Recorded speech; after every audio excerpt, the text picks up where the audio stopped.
Hey, welcome to Unfiltered Real Church Planning Discussions. I'm Lee Stephenson, and this is my co-host, Danny. Danny Parmelee from Converge Mid-America, work with church planters in that region. And we're glad that you're with us. Today's episode, we're going to be talking about what do you do in that launch period when it comes to actually putting together pre-launch services. There are a whole lot of different ways in which planters over the years have kind of navigated this territory.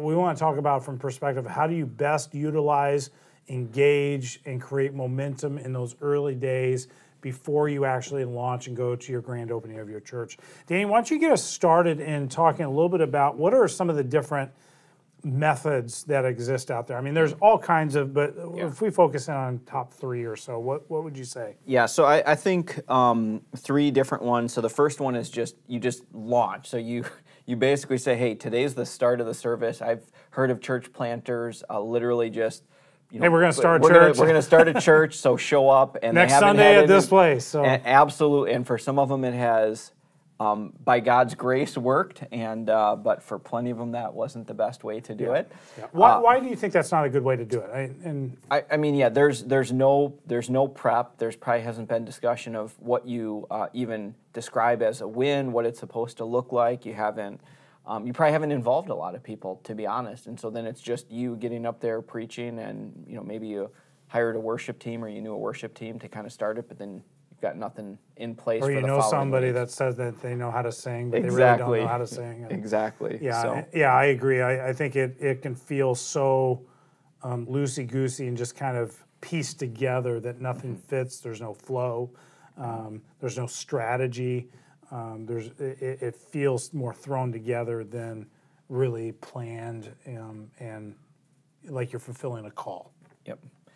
The other one is maybe considered kind of like a soft launch before you launch. So if you have your date set as February 15th, and starting Sundays and January 1st you would meet, but it's closed. So just your launch team. It's not open to the public, and it's almost like dress rehearsal, but you're going through things, and obviously it's a little bit more laid back. It's a little bit less presentation elements to it, but obviously as you get closer, those weeks before, maybe you're even running through the same songs that you're going to do.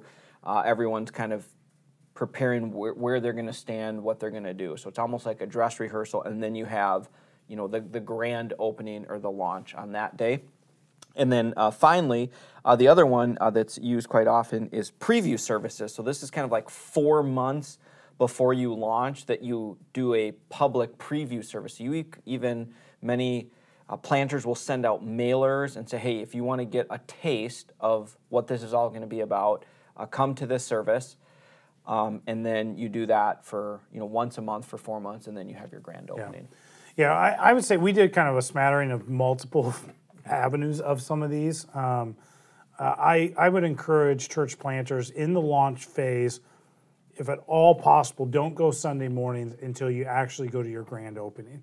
And the reason for that alone is the moment you go Sunday mornings, people just assume we've made it. Like now we're a church, we've made it, we're on Sundays, and now we're operational, and they just think that this is the new normal. Keeping it off Sunday mornings, it gives you leverage to be able to talk to them. We're not a church yet. We're working towards establishing this church.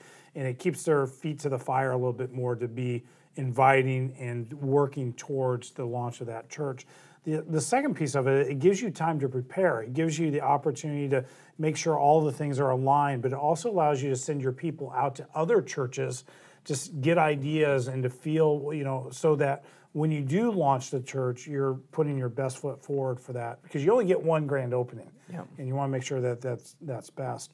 When we started, we started with 12 people. It was kind of a small group-ish meeting. I did some Bible 101 stuff with them, and we met every other week or so for that period of time. As we began to grow, we hit 30 people, maybe 25 people. It was getting a little too big to be able to meet in a home. We began to split it into like 2 small groups, but then we went Sunday evenings meeting at one of our local churches that was really blessed us in allowing to use space for free. And so we started on Sunday evenings. In that Sunday evening, the way that we kind of programmed the evening was we asked people to set aside 2 hours of their night. The first hour, I would say, first 45 minutes was really more of a preview service style. Now, we didn't market it. It was all word of mouth, but we wanted to give people a snapshot of what a service may feel like when they came. And so we had greeters. I did kind of a short sermonette. It wasn't a full sermon. And I preached on the values and the culture of our church. So I was trying to help reinforce into our launch team who we are and why we are the way that we're and where we're going. We did kind of acoustical worship, just a couple songs. We took an offering. I tell guys, every time you get together, take an offering, even in those launch phase. And then we kind of have this break, and I just kind of bridge the gap, Danny, where I'd say, you know, we're going to segue into our business side of moving towards getting this church open. If you're new with us, we're so glad you are here. In the next 15 minutes, if you have a question, I'd be glad to sit down and talk with you a little bit about this. But I invite you to stay. We're going to split it up into specific teams, and each team is going to talk about a specific area of ministry that they want to focus in and help us get that up and running. And I just walk them around the room and say, hey, children's ministry is going to be over here. Our worship is over here. Our AV production is going to be over here. You know, guest services is going to be here.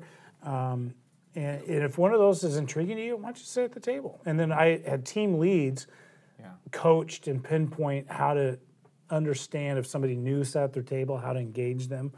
And then once that momentum picked up, we went every week. So we met every Sunday night. And then we began to assign the teams going, Sunday morning, children's ministry team, I want you to go to this church and see how they do children's ministry. Or go to this church plant and see how they do portable church ministry for their children's ministry. The setup and tear down team, I want you to go set up with this church this weekend, and I want you to take notes, what's working, how could they improve on what they're doing, what should we take from what they're doing and apply to our circumstances. Part of the hard conversations too was I was unapologetic in those meetings of telling guys, hey, if you're not reaching into the community, if you're not inviting somebody to come and be a part of this new church, don't come back. Like, this is why we exist. We exist to reach people who are far from Christ. And I wanted to create the expectation, like that is expected of each and every person in the room right now. Yeah, that's great.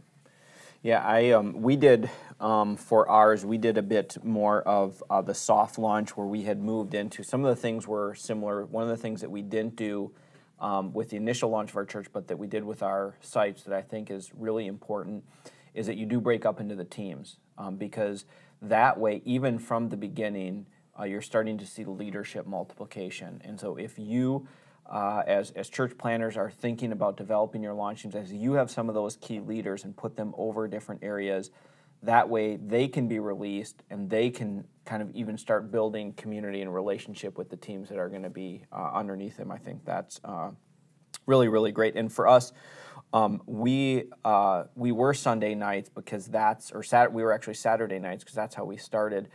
That's the only time that we could use that facility. So in your situation, that was good. But for those that it will be like in schools or that only or theater where they have that lease that's only in that time, that's where that's a little bit more difficult. But what from a principal perspective is that the moment that it feels too much like church, you can begin to all of a sudden lose that momentum because like, this is it. We made it. And my joke in coaching some church planners, I'd say in your launch team meetings, if there is a guitar that shows up, I'm going to break that thing over your back because it's going to, all of a sudden that's now the worship service. Now, that's just kind of a joke, but it helped them to remember if it's too much like a worship service, then all of a sudden it seems like, yep, we're done, we've already launched, where you have a very clear date. No, this is our public launch date. That's what we are going to market. That's what we're going to invite all of our, friends to. And if we're inviting anybody kind of to these pre-services, they know that we're still kind of in the rehearsal, figuring it out type of thing. And we don't post it on social media yet. The only dates that we're posting are the ones that are for the actual launch. For the preview services, this is one where I don't get it, so I'd love for you to speak to it, or how, because I know it has worked, but for me it always just seems so weird to have something for the public that then says, come back a month later. So I'm personally not a fan of it, but again, guys have used it and it's worked really, really great. So I don't know if you have some. I think the preview services probably work best in more of a suburban environment than any other environment. I don't think they work great in an urban corridor. I don't think they work very well in a rural situation, and partly because the rural, the urban, it takes so much work to get established, that I encourage guys work on that side of things versus trying to just get services up and running, and build the relationships that are necessary, because they're going to be heavily relationally driven churches, especially in those early days. But the whole preview side of things, I think, comes from a standpoint of, hey, we want to give the community a sense of who we are, but they're very upfront and honest, saying we're not there yet. Yeah. We are practicing. We're trying to figure this. Helps them see some holes before they get there. I'm personally not a huge fan of it. That's why we did a slight variation of that, where we didn't market anything. It was all word of mouth. I think it's important those early days. If you do market it, you market it so your friends invite their friends. It's not a big show, hey, come see what we have type of marketing piece. The other thing that I love that you said, and I think that this is just so critical, is sending people out to other churches, because I think it actually communicates to the launch team a couple things. One is it says, we don't have it all figured out. And I think that is, it's a posture of humility for the launch team, for you to say, hey, I don't have all the answers. Let's go to these other churches and learn from them. So we're going to be in a posture of learning. The other thing is I think it makes them from the get-go learn kind of observation and evaluation when you're going into an environment that you're unaware. Bingo. And that is just so huge, because if you've been in a church and maybe you grew up in the church, you know where things are, you're used to the signage, and all of a sudden you're going into a new environment, and you're already a Christian, so you already feel somewhat comfortable, but even that, wait, where are the bathrooms? When do I sit? When do I stand? Where do I take my kids? How do I do it? Yeah, where do I take my kids? How does this offering thing, how do they do theirs with buckets? Where am I supposed to pass it? And all those different things. So I think that's, if you're doing a launch team strategy, if there's any way, and even if you're meeting and the only time you can rent your space is Sunday mornings, and maybe you go to every other week and it's, hey, we meet together this week, the next Sunday we're gonna go out, we're gonna disperse, and then hopefully it also is your opportunity to build relationships with other churches that are in the community or the nearby community. Say, hey, we want to serve you, we want to make observations, and if they see that you're in a posture of learning and collaboration, it can be a huge win overall. So, no, and I would say as a planter, this is an opportunity you can serve your team as well, because you figure out the churches that they should connect to. Talk with the team leads, talk with lead pastor, introduce yourself, say, hey, I just hear reputation-wise, you guys are doing an extraordinary job at this. I'd love to send some people from our team as we're preparing and trying to figure some of this out to come and just serve alongside of your team members, so that they can, by osmosis, kind of pick up what you guys are doing so naturally at this point. And what we found was all the pastors loved inviting us and welcoming us to come and be a part of that. But it gave us new relationships in the community, established us in a lot of the other pastors and churches that, hey, this is legit. And they became excited about what we were doing, became, not necessarily financial supporters, but prayer supporters, and just encouraging to the work that we were getting ready to open up there. Yeah. What would you say, do you have any absolute no-nos during launch team kind of phase? I would say, stay away from Sunday mornings if at all possible until it's absolutely you're ready to launch the church. That, to me, going Sunday mornings too early is a no-no. I'd say grand opening too early. So you push so quickly, and trust me, planter, you are going to be so pressured to get to Sunday morning. Everybody on your launch team is like, well, we should just go Sundays. And part of it, it's easier for them, and they just think then we've arrived. And so you're going to have to fight that as much as you possibly can in those early phases. Avoid the core team language. Stay launch team and keep the time. Remind yourself, like, this is such a critical time to build the culture of your church. Like, this is the foundation to the church and where you're going to be going over the next couple of years. And the mistakes that you make in this launch team phase, and even within the first 6 months of after you launch the church, it will take you 6 years to unravel those mistakes. And so be very careful to try to minimize the mistakes that you make. How about you, Danny? Yeah. I think I shared a little bit. I'm somewhat the same way of just not doing an accidental premature launch type of thing. I think, obviously having a couple weeks of kind of rehearsal in the space with the timing of everything can be really, really important. But that's when you've already established this is when the launch is type of thing. So I don't know if I have any other absolute.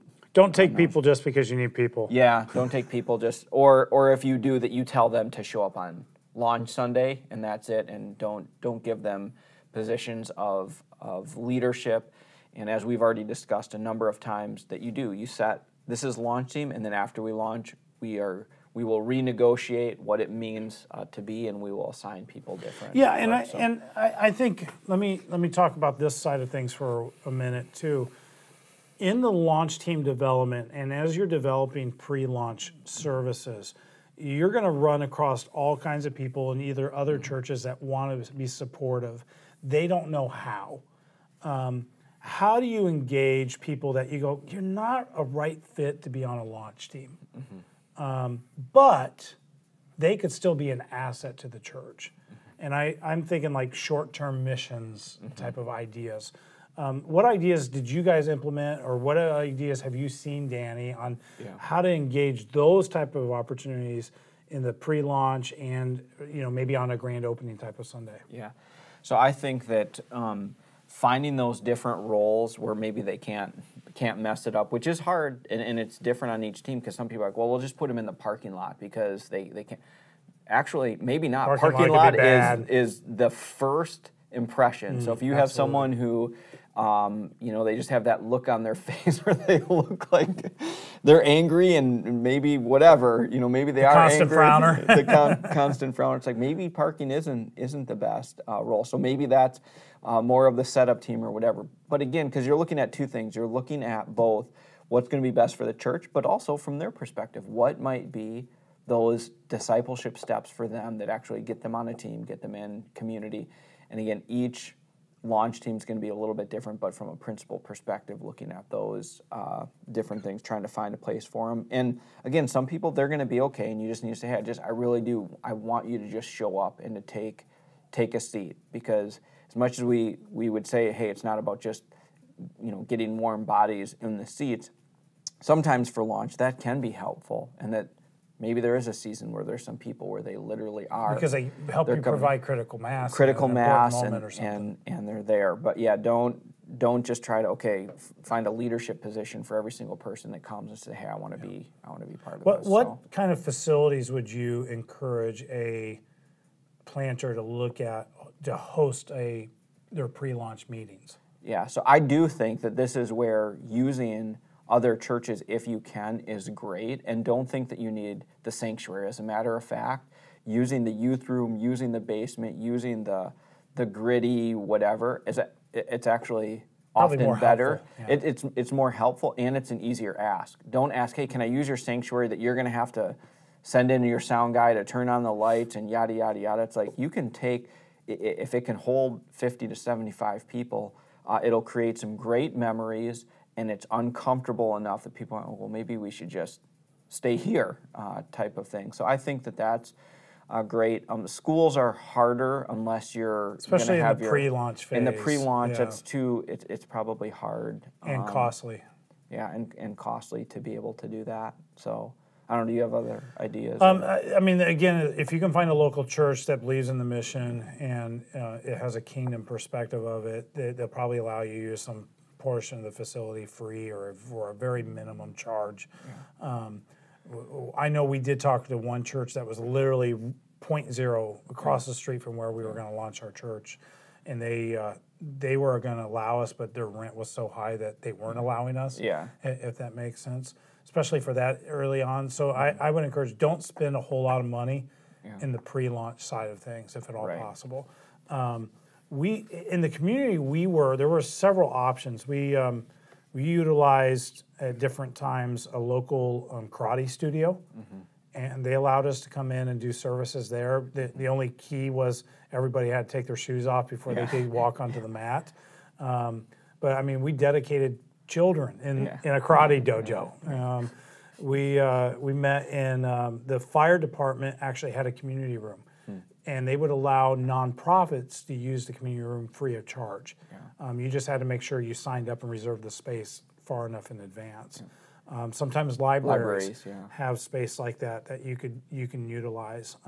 Some of the local restaurants had rooms that were large enough that we could gather in and do church type of meetings and that were within our vicinity. I mean, again, homes are always a great point, but sometimes you get to a point where you may actually outgrow the home, and it becomes stressful for the homeowner if you have 30 kids running around and no adult supervision as well. So you want to be cognizant of some of those natural pieces as you're kind of beginning to roll that. Parks. We did several events where we just told everybody, hey, bring your family, bring lawn chairs, we'll meet in the park. And the nice thing is that, we'd throw a banner up and have some information about what we were doing, and it was natural publicity right there, and it's free of charge as well that, hey, this is coming. That's great. But be creative, I think, is my biggest thing, is when it comes to figuring out the facility, figuring out how to do that. There are a lot of different ways that you can do this. Use common sense when it comes to, how you push the team.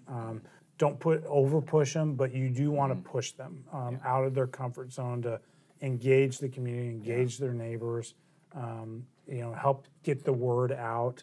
Some of our best launch team members were connected because somebody knew somebody, and they just shared the fact, hey, I've got a new church you may be interested in, and they ended up being a gold mine for us in those early days of the church.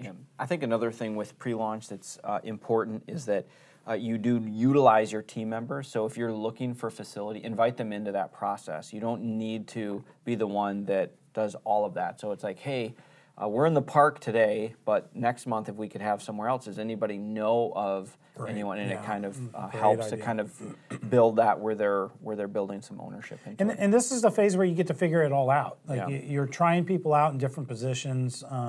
You're putting your audio-visual guys together, and you're making sure that they have chemistry and they could actually work together before the church operates. It gives you the time to figure out the financial things and making sure that your record keeping and how things get deposited and all that are well taken care of before you have the masses show up at a grand opening and then move into church mode.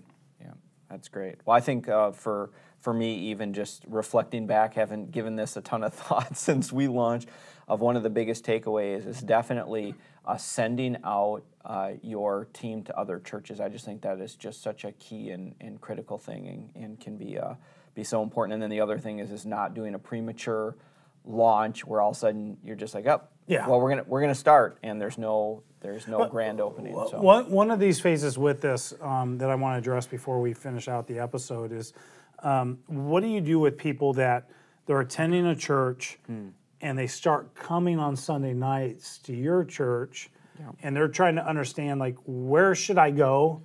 Can I do both right now? But then they also ask the question, where do I give? How have you approached those? Give all the money to the church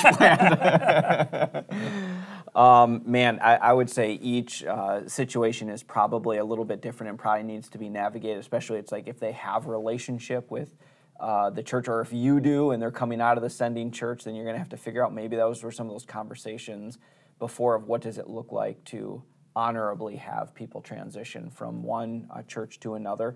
There is something about launch team members being able to go to church together.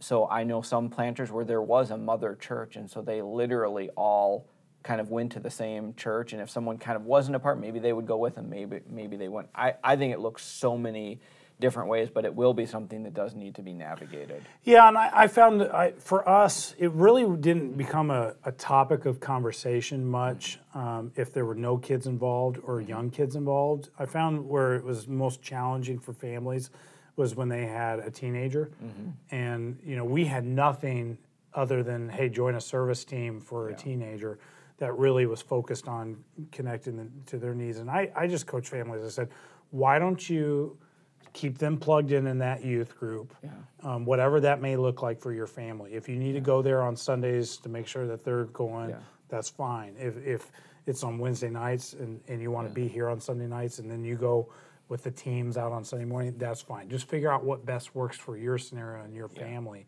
And so I gave them a lot of permission there.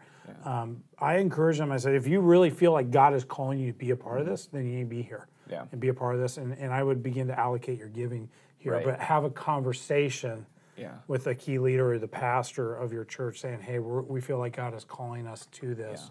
You'll see us around because right now our kid is well connected to the youth group or something of that sort. Yeah, absolutely. All joking aside, I think the important thing is not telling people what to do. So don't make rules and say, hey, well, if you're a part of this church plant, you'll no longer go to those other churches, and our launch team meetings is what counts as your church, or you must give all of your giving.